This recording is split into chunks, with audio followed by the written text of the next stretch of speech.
हाम्रो त समाजमा कस्तो छ भन्दाखेरिमा चाहिँ पहिला चाहिँ पारिवारिक संरचनाले हामीलाई रोक्दछ, त्यसपछि चाहिँ सामाजिक संरचनाले रोक्दछ। ओ उसको छेली फलानाकी चेली त पुरै घुम्दा छ तगदादै भन्नान हैन। अब यहाँको भाषा बुझिन्छ कि नै सायद मेरो डलधुराको भाषा यो हैन। तगदा पुरु त उही केटासँग साइकलमा आउँदा थिए के भड्दिनन् अब के भन्नु हैन। अनि अब आफूले स्कुलबाट आउँदा पनि मसँग कोही साइकलमा केटा नपरोस् जस्तो लाग्थ्यो क्या मलाई धनगढी पढ्दाखेरिमा। त्यस्तो अवस्था हाम्रो हैन। त्यो संरचनाहरूलाई तोडेर अगाडि बढ्न पक्कै पनि गाह्रो थियो मलाई, मैले छोटकरीमा भने। र त्यसपछि म सङ्घर्ष गर्दै, त्यो लामो छ कथा हैन, म पद्मकन्यामा पढेँ, राजनीतिमा इन्भल्भ भएँ किन मेरो इच्छा नै त्यहाँ थियो। अनि त्यसपछि चाहिँ म पत्रकारितामा पनि संलग्न थिएँ, एबिसी टेलिभिजन अनि माउन्टेन टिभीमा म न्युज रिडर थिएँ पहिला। अनि त्यो गर्दा गर्दै मेरो दिनचर्या बिहान न्युज पढ्ने, दिउँसो राजनीतिक कार्यक्रममा संलग्न हुने हुन्थ्यो।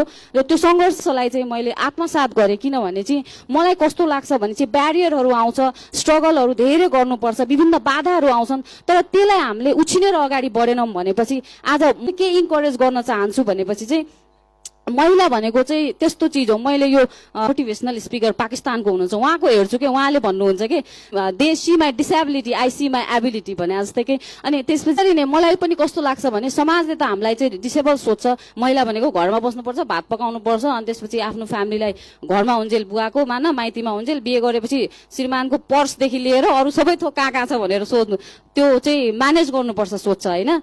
स्टिल हाम्रो सोसाइटी त्यस्तो छ। किन म त्यस्तैमा हुर्केँ, त्यही भएर म यहाँहरूलाई भन्छु त्यो स्ट्रगल छ, तर पनि क्या छ त्यो स्ट्रगलका बावजुद पनि यदि हामी अगाडि बढ्यौँ भनेपछि चाहिँ हामीले चाहिँ हामी जस्तै हिजो एलिजाबेथ केडीले स्ट्रगल गर्दाखेरिमा आज जुन युनाइटेड स्टेटमा चाहिँ जुन परिवर्तन आएको छ, आज पुनम भट्टले डलधुराबाट गर्यो, अब यहाँ जो हुनुहुन्छ सीता गीता होइन, उहाँहरूले चाहिँ कर्णाली प्रदेशबाट गर्नुहोस् न। त्यो स्ट्रगलले भोलिको नारीहरूलाई चाहिँ हामी जस्तो स्ट्रगल गर्न बाध्य हुनुपर्ने छैन।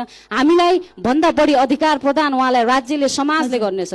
मैले एउटा कुरा भनिहाल्छु, राज्यले चाहिँ मैले कानुन पनि पढेको वकिल हो, राज्यले कानुनमा संविधानमा नै हाम्रो मौलिक हक व्यवस्था गरेको छ होइन। 25 मा सम्पत्तिको हक छ, जो 16 देखि 46 सम्म महिलाको हक पनि त्यसमा धेरै समेटिएको छ।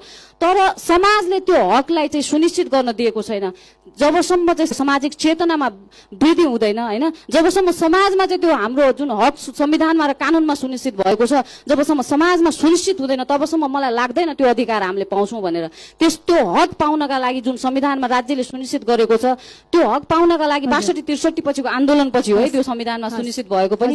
तपाईँ हामी म डलधुराबाट उठे जस्तै तपाईँले कर्णाली प्रदेशबाट जति पनि यहाँ युथ लेडीहरू हुनुहुन्छ, अनि उहाँहरूलाई म अनुरोध गर्न चाहन्छु, उठ्नुहोस् आफ्नो घरमा र समाजबाट पनि त्यो हक हाम्रो लागि दिनुहोस् भनेर लड्नुहोस् र त्यो हक स्थापित हुनेछ। Thank you very much.